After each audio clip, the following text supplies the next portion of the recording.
क्यों बाहर से लाए?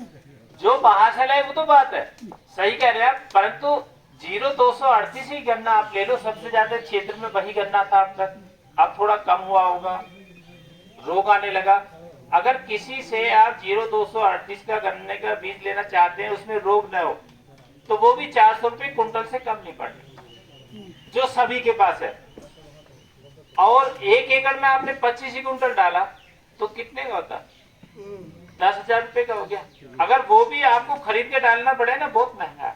10,000 रुपए 1 एकड़ के लिए बीज पे खर्च करना कड़ा कम है, परंतु आपके घर का इसलिए कि नहीं लगता महंगा, आप उससे भी ज्यादा डाल देते हैं। इसलिए हम लोग को आमदनी बढ़ाने के लिए बचत भी करने की, लागत कम हो और उत्पादन बढ़ जाए, तभी तो आपका लाभ ज्यादा होगा, आमदनी दुगनी होगी। जो सरकार की भी मंशा, हमारे किसान की आमदनी दूना कैसे हो कि हमको अपने चाहे बीज पे हमने वो कम कर लिया, लागत बहुत बड़ा होता है, उसको एग्री इनपुट में प्रयोग कर लेंगे तो उत्पादन हमारा बढ़ जाएगा, जिससे आपके जनपद का औसत उत्पादन पता क्या?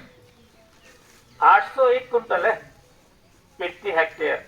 जो आपकी ये फसल का सीजन गया है ना 22-23 कुंटल प्रति हेक्टेयर का औसत उत्पादन। आपके पड़ोस में पीलीभीत जनपद है, उसकी 830 कुंटल प्रति हेक्टेयर का औसत उत्पादन। आपका इधर फिर शाहजहानपुर भी आ जाता है, शाहजहानपुर का उत्पादन आप देखें 803 कुंटल शाहजहानपुर का उत्पादन है। अब आप देखो औसत उत्पादन की बात जब हम करते हैं, सबसे ज्यादा शामली जनपद का 1025 कुंटल प्रति हेक्टेयर का। प्रदेश में सबसे ज्यादा उत्पादन शामली जनपद का है, 1025 कुंटल प्रति हेक्टेयर। आप लोगों का 801 कुंटल है, तो अभी काफी गुंजाइश है प्रति का उत्पादन बढ़ाने, ठीक है। इसीलिए आप लोग एक उत्पादन बढ़ाने के लिए बहुत सारी चीजें ऐसी हैं, किन चीजों का आप ध्यान में रखें, वो डॉक्टर साहब ने आप लोग के सामने रखें। हम तो कुछ चीज ऐसी बताएंगे आपको जो आपके उत्पादन को प्रभावित कर सकें और आपका आमदनी बढ़े। देखो, एक तो आप गहरी जुताई पर ध्यान दें, करते हैं आप लोग गहरी जुताई? कुछ लोग करते हो नहीं करते? ट्रैक्टर वाले जोत देते हैं। अच्छा, कितनी गहरी जुताई कर लेते हैं? अरे साहब रोटावेटर जोत करना पहले 4 इंच। हाँ बस 4 इंच से ज्यादा तो गेहूं धान के लिए चाहिए। अरे आप गन्ने के लिए 4 इंच कर रहे हैं तो उत्पादन कहाँ से मिलेगा? ये तो गन्ना गिर जाएगा, बचेगा नहीं। तो इसीलिए आपका उत्पादन कम है।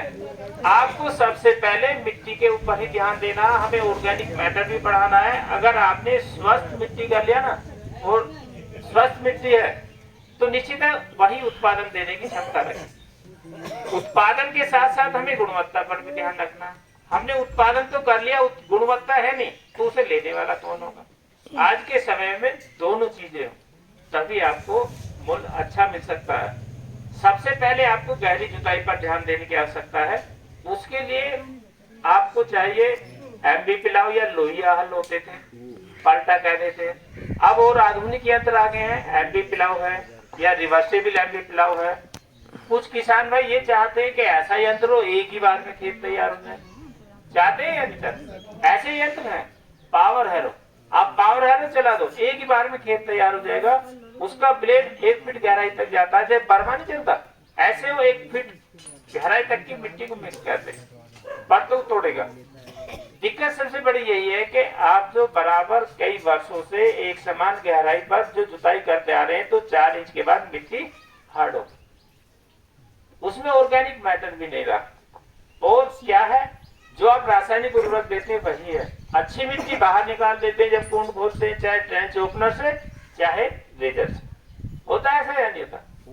अब फिर पाटा लगाते हैं जब ऊपर से वो मिट्टी आती है, और किस पौधे की जड़ है जो ऊपर आए उस मिट्टी से खुराक लेना, नीचे तो जाएंगी जड़ें, और नीचे हार्ड लेयर बना दिया आपने, तो उत्पादन आपका प्रभावित।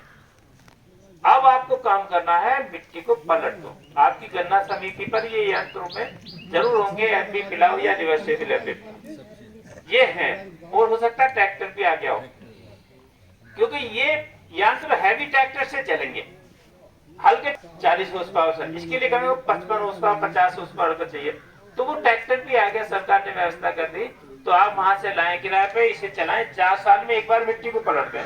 अगर ये काम आपने कर लिया ना, आपका उत्पादन जो लागत देते हैं उसी लागत में 10 से 15% बढ़ेगा। अब आप देखो बढ़ेगा कैसे। जो ये आप 4 इंच पे गन्ना बो रहे हैं ना, ये 4 इंच मिट्टी ही उपजाऊ है। आप चाहे रेजर से कूट खोलते हो, चाहे ट्रेंच में, नीचे जब गन्ना बोते हैं नीचे कड़ी मिट्टी आती है, उसी पर गन्ने के टुकड़े की बुआई करते हैं। उससे अपेक्षा ये करते हैं कि जो इसे जड़ें निकले वो नीचे जाए, इन परतों को तोड़कर नीचे पहुंचे। क्या वो जा सकती है नीचे? जो कृषि यंत्रों से नहीं होती, फिर जड़ें उथली रह जाएंगी इधर उधर फैल। आपकी गन्ने की फसल हुआ 10 फीट, 12 फीट, 18 फीट, जैसे जितना प्रबंधन किया, तो जैसे बरसात होगी हवा चल गई, क्या रुकेगी वो? 4 इंच तो गिरेगी ना। अब नहीं गिरेगी, अगस्त में, सितंबर में, अक्टूबर में लास्ट में बरसात आएगी, थोड़ी हवा चली तो चला गया। अगर एक बार गन्ना गिर गया ना, बहुत नुकसान होता है। अगर उसको बंधवाया नहीं गया, खड़ा नहीं करा गया ना, तीसरे दिन ही तिरछा चलने लगे। अगर उसको बंधवाने लगेंगे तो वो फिर जो है टूटने लगता है। अगर ऐसी छोड़ दिया, चूहे लग गए, बोरर आ जाएंगे, गीदड़ आ जाएंगे और जंगली जानवर आ जाएंगे, बहुत नुकसान हो जाता है। ये तो इनका नुकसान है। अगर ये भी नहीं लगते ना, जो लेबर अगर एक दिन में 5 कुंटल गन्ना छीलेगा ना, गिरे हुए गन्ने को नहीं छील पाएगा।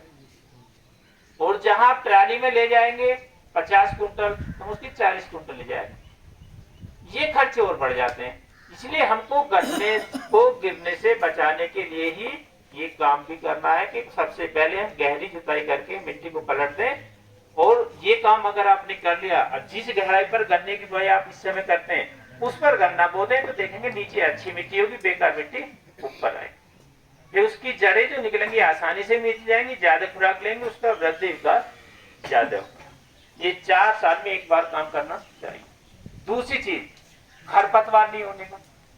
आप लोग देखते होंगे अगर कम गहरी जुताई किया है ना, गन्ना नहीं जमा, घासें उगती है ऐसी समस्या है? नहीं, बहुत है। फिर किसान भाई फोन करते हैं, गन्ना तो जमा नहीं, घासें बहुत हो।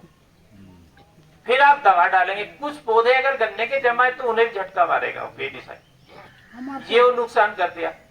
इसलिए गहरी जुताई करा ना आपने, फिर घासें नहीं जमाएंगे। दूसरे नुकसान क्या करते हैं ये खरपतवार? एक तो नमी का इलाज करेंगे, जब नमी की कमी होगी तो गन्ने का जमाव कैसे होगा? और जो गन्ने के लिए आपने तत्व डाल रहा है उन तत्वों का इलाज करेगा, तो गन्ने का जमाव जो होगा प्रभावित हो गया, पौधा का उत्पादन गया, फिर उसी रेशों में पेड़ी करनी। आप मतलब थोड़ा जानकारी के अभाव में ऐसा नुकसान होता है। और इसके लिए यंत्र फार्म मशीनरी बैंक बने हैं गन्ना समितियों का, आप उन यंत्रों का उपयोग करें और उसका लाभ उठाएं, या फिर अपने आप ही खरीद सकते हैं, इन यंत्रों बाजार में बहुत है। दूसरा क्या है, अगर गहरी जुताई आपने कर दिया, मिट्टी को पलटा, जमीन से लगने वाले कीट पतंगे उसके अंडे ऊपर आएंगे, जिन्हें पक्षियां चुनेंगे, उनका आपतन वैसे ही कम हो गया। जैसे रोग की बात आ रही, उस रोग को पैदा करने वाली फफूंद जमीन में पड़ा है, आपने गहरी जुताई करके पलटा, वो ऊपर धूप के संपर्क में वैसे ही खत्म हो जाएगा। मतलब कीट रोग का भी आपतन कम हो, खरपतवार कम होगा। अगर आपने सिंचाई किया ना, उस प्लाट की जल धारण क्षमता बढ़ेगी, पानी ज्यादा सोखेगा, एक सिंचाई से दूसरी सिंचाई का अंतराल बढ़ जाएगा। बरसात होता है, पानी आपके प्लाट से दूसरे में जाने का, सारा पानी वो सोख ले। मतलब कितने लाभ है इसके, गन्ना गिरने रुक जाएगा। तो इन कामों को 4 साल में एक बार आप अपनी खेती में अपनाए करें, तभी गन्ने का भी उत्पादन अच्छा मिलेगा और मिट्टी का स्वाद अच्छा रहेगा।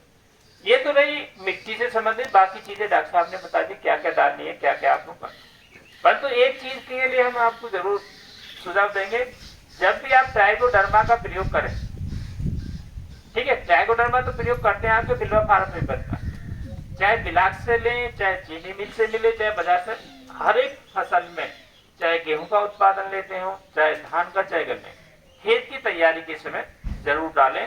अगर आप 38 गन्ना बोते हैं ना, उस समय डबल डोज कर दें। अगर वैसे 4 से 5 किलो डालता है तो आप 8 से 10 किलो प्रति एकड़ खेत की तैयारी के समय 38 के केस में प्रयोग करेगा। परंतु ट्राइकोडर्मा के साथ अब ये मत डालिएगा बवेरिया बेसियाना, क्योंकि ये भी एक फफूंद है और वो भी फफूंद, ये फफूंद को बढ़ने से रोकेगी। ये ध्यान है कि दोनों को एक साथ नहीं मिलाइएगा। एक को खेत की तैयारी किसी ने डाल दिया, तो जब आप गन्ने में पहला पानी देते ना, गोबर की सड़ी खाद मिला के तब आप डाल दो, मिट्टी मिल जाए। ये ध्यान रखिएगा, क्योंकि दोनों को एक साथ में मिला के फिर। ये तो रही कुछ ऐसी बातें। गन्ने की बात, बीज की बात है। गन्ने की किस्म कौन सी रखते हैं आप लोग ज्यादा विलेज में? 38 0238 सभी के पास। देखो दूसरी किस्में भी ले आओ। 0238 में ज्यादातर क्षेत्रों में, मध्य क्षेत्र में लाल सन रोग की समस्या आती है। आपके क्षेत्र में भी अगर ये समस्या बढ़ गई ना, फिर आपके पास गन्ना बोने के लिए बीज भी नहीं मिलेंगे। 18 बो गए हमारे। अच्छी बात है, मतलब 2-3 किस्में और रखो इसके साथ में। अगर इसमें ये समस्या आपके यहाँ भी बढ़ गई तो आपको बीज कहीं बाहर से नहीं लेना पड़ेगा, महंगा बैठता वो, तो आप बदल देंगे। 1401 कहते हैं, 2 कहते हैं। आपने जो है 1 फीट गहराई की जुताई बताई, जी जी। अब बुवाई कितनी गहराई में होना चाहिए? अच्छा, बुआई आपने ध्यान नहीं दिया। मैंने कहा था जितनी गहराई पर आप इस समय बुआई करते हैं उसी गहराई पे बुआई कर दें। अगर आपको ट्रेंच विधि से गन्ना बोना है तो 8 से 10 इंच गहरी नाली खोलो, ठीक है। इतनी गहरी जो नाली खुलेगी, गन्ना आपने बो दिया, उस पे पाटा नहीं लगाना, हमें केवल इतनी मिट्टी गिरानी, गन्ने के टुकड़े, केवल वो टुकड़ा ढक जाए। अगर खेत में पर्याप्त नमी है तो आप दे सकते हैं 2.5 इंच तक मिट्टी, और फिर तुरंत आप सिंचाई न करें, 1 सप्ताह के बाद उसकी हल्की हल्की सिंचाई कर दें। अगर बिल्कुल सूखे में बो रहे हैं, उसमें नमी नहीं है, फिर आप 3 सेंटीमीटर से ज्यादा मिट्टी नहीं गिराएंगे। कितना? 3 सेंटीमीटर। अगर पर्याप्त नमी है तो 2.5 से 3 इंच 1 सप्ताह बाद सिंचाई। और जब सूखे में बोया तो 3 सेंटीमीटर मिट्टी, और फिर उसकी 24 घंटे के अंतर्गत हल्की सिंचाई करते हैं। गहरा तो गन्ना आप कितना भी बो सकते हैं, 1 फीट गहरा बो सकते हैं, परंतु उसके ऊपर मिट्टी ज्यादा नहीं होती। आप लोग क्या करते हैं, गन्ना बोने के बाद फिर पाटा लगाते हैं, कस ट्रैक्टर से लगाते हैं, किस चीज से लगाते हैं? ट्रैक्टर से। एक बार हमने जो है फावड़े से जैसे गन्ना लगाया, हाँ, 6 को 9 इंच गहरे में बो दिया होगा। बो दिया, पूरी मिट्टी जैसे ढक दी, वो जम के आया ही नहीं। देखो 6 इंच तो 9 इंच तो बहुत गहरा होता। अगर आपने 5 इंच गहरा गन्ना बो दिया और पाटा लगा दिया, मिट्टी ढक दिया ना, गन्ने का जन्म नहीं होने। 5 इंच गहराई गन्ना बोने की संतुष्टि पता कहाँ है? आपके यहाँ नहीं है। जैसे आप जाते कटरी नदी के किनारे, बिल्कुल रेत होता, वहां 5 इंच गहरा गन्ना बो सकते हैं। या फिर ट्रेंच विधि से बो रहे हैं तो कोई दिक्कत नहीं, 8 से 10 इंच गहरा बोएंगे, परंतु मिट्टी हम हल्की डालें। जो आपके यहाँ की मिट्टी है, आपकी दोमट मिट्टी या बलुई दोमट होगी, है ना, इसमें तो वही है 4 इंच तक आप गन्ना बोते, 3-4 के बीच में वही, कोई दिक्कत नहीं। फिर आप उसमें अर्थिंग आप करेंगे। फिर इस समय तक एक मैट चाहे जहाँ खाली स्थान था वहां नाली बन जाएगी, या मिट्टी आ जाएगी दोनों साइड से, गन्ना गिरने से बचेगा। फिर भी ये लगता है कि इतनी अच्छी ग्रोथ है, फिर उसकी बंधाई कर दें। पहली बंधाई घुटनों पर, दूसरी कमर बंद और सूंडी, तीसरी छाती पे। परंतु हमारे किसान भाई अगर बंधाई करेंगे गर्दन वाली करते, एक ही फाइनल करते। गर्दन वाली से ये नुकसान है, देखो यहाँ जो करा, यहाँ कुछ तो गन्ने हैं उस मूड में, परंतु कुछ का सिर बंधेगा, वो सूख जाएंगे, वो सूख जाएंगे, ये नुकसान। तो उसका हमें शुरू से ध्यान देना है। पहली बंधाई घुटनों पर, उस समय सोचते हैं कि कहाँ, जहाँ गन्ना फसल में 5 फीट का गन्ना बन गया ना, पहली बंधाई कर दें।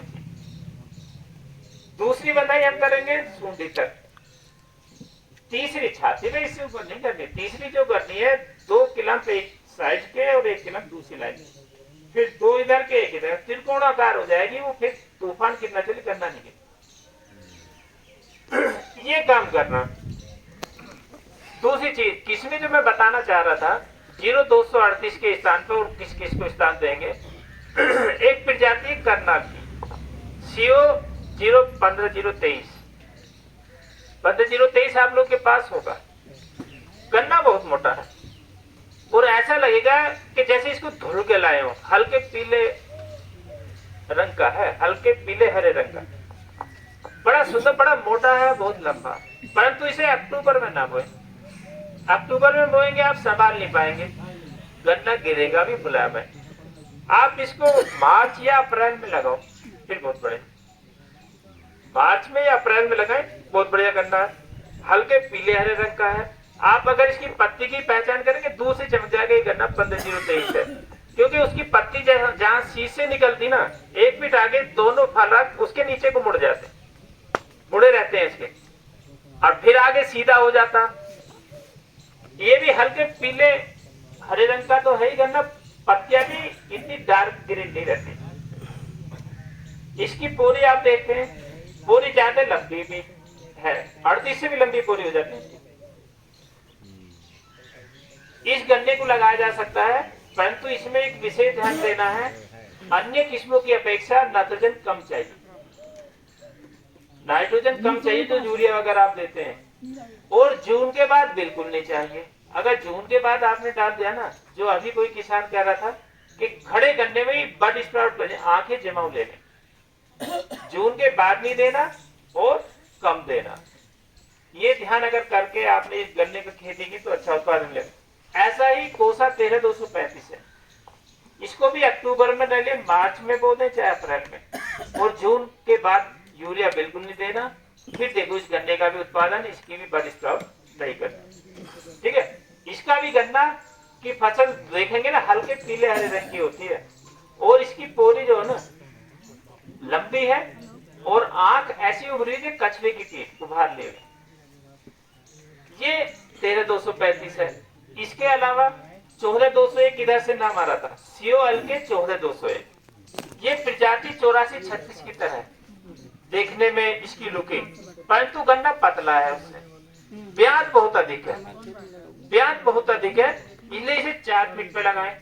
एक टुकड़े से दूसरे टुकड़े के बीच में गैप दे दें 1 फीट का। इसमें एक विशेष ध्यान रखना, आप इसको सितंबर अक्टूबर में लगा दें, उत्पादन बढ़िया मिलेगा। अगर फरवरी के बाद ले गए आप, उधर मार्च के लास्ट या अप्रैल, फिर इसकी लंबाई नहीं होगी, फिर छोटी ही रहेगी, आप कितनी ताकत लगा लें। ठीक है, इसलिए आपको या तो फरवरी में बुआई करना है या सितंबर में बो दो, फिर देखो इसका उत्पादन। अगर सितंबर में लगा दिया, 38 से कम उत्पादन नहीं होगा। 4 फीट से कम दूरी न रखें, या 2 पेड़ ही ले लेंगे। गन्ना गिरता नहीं है, किसी कीट का अवसर नहीं है, न रोग का, इसको लगाया जा सकता है। बाकी तो इसके अलावा बहुत सारी ऐसी किस्में जो आप लोग के बीच में, जो आपने बताया ये रिजेक्ट में है या 14201 ये रिजेक्ट नहीं, अभी 2 साल पहले तो स्वीकृति हुआ खेती में, चालू हुआ, अभी कहाँ से रिजेक्ट आते हैं? कौन रिजेक्ट कौन कर देते हैं? तो ये दिक्कत है कि जो भी आप गन्ना लगाए, डिप्टी साहब बैठे हैं आप लोग के बीच में, उनका स्टाफ रहता है आप लोग के बीच में, आप उनसे जरूर एक बार एडवाइस ले लें कि ये गन्ने की किस्म है, क्या इसे हम लगा लें, स्वीकृत है।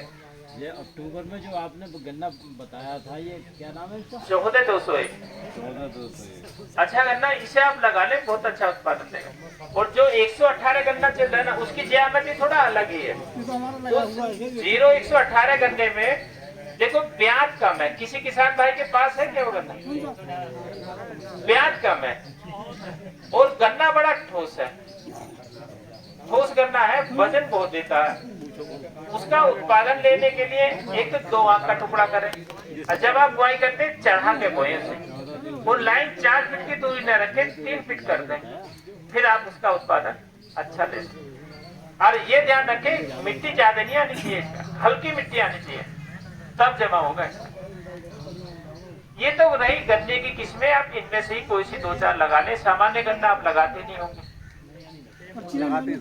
फिर उसके लिए कोई चर्चा का विषय नहीं। अब ये बताइए, जो इस समय समसामयिक है, आप लोग गन्ने में किन किन कामों करें? एक तो ये ध्यान रखें कि जो किसान भाई नाइट्रोजन की पूर्ति नहीं कर पाए, जितना जल्दी हो कर दें, क्योंकि बहुत से किसान भाई यूरिया के साथ DAP या NPK भी पेड़ी में डालते हैं। आप लोग के यहाँ तो नहीं परंपरा थी, डालते हैं NPK डालते हैं DAP?